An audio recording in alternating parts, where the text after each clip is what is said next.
Baya terkenal akan kepandaiannya berburu, tak pernah sekalipun dia gagal dalam urusan menangkap buruan. Rusa adalah binatang kesukaan Baya untuk dijadikan santapan.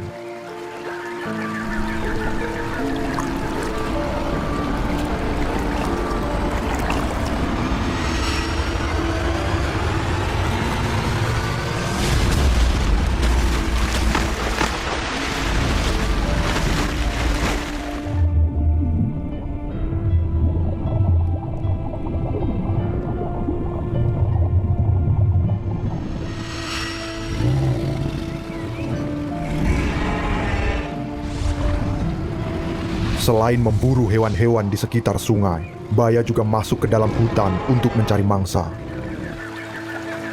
Hutan belantara juga merupakan arena perburuannya.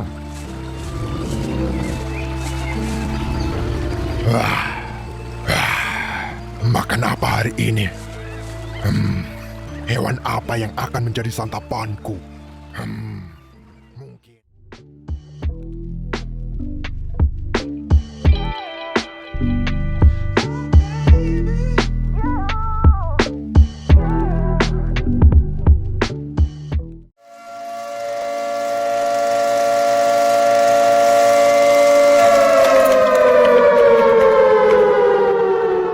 Bismillahirrahmanirrahim. Merdeka! Saudara-saudara, rakyat jelata di seluruh Indonesia, terutama saudara-saudara penduduk kota Surabaya.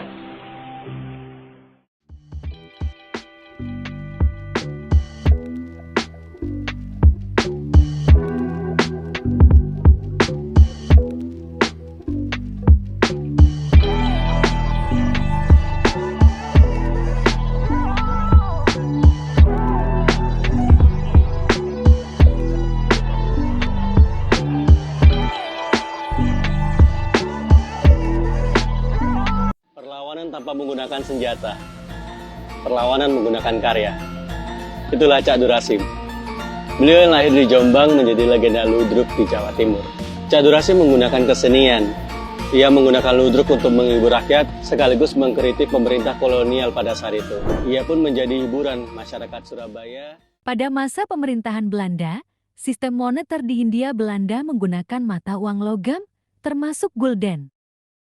Pada masa pemerintahan Jepang, uang yang beredar adalah yen Jepang yang digunakan untuk mendukung ekonomi perang.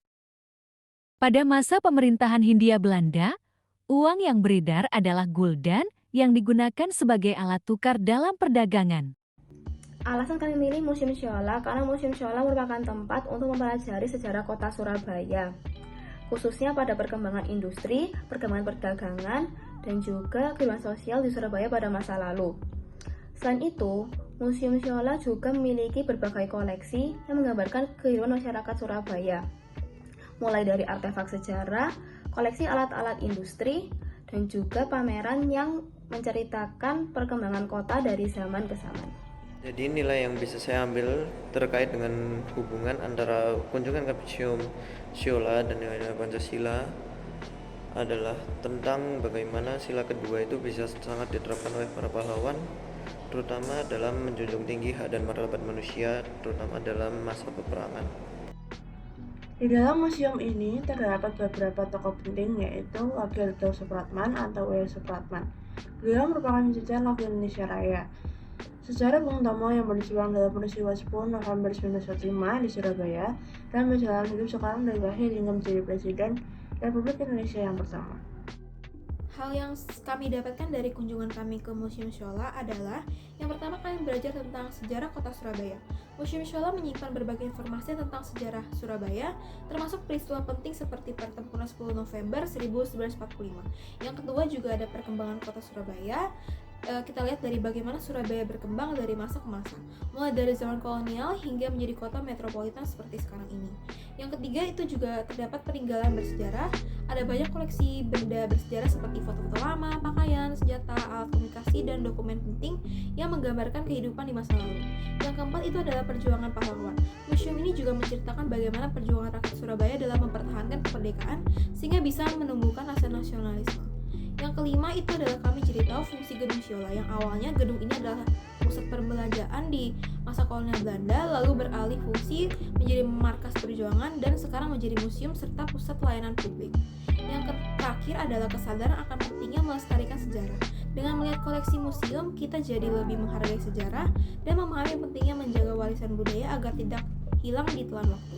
Jadi kunjungan ke Museum Siola bisa menjadi pengalaman yang menarik sekaligus bermanfaat untuk menambah wawasan tentang sejarah dan identitas kota Surabaya.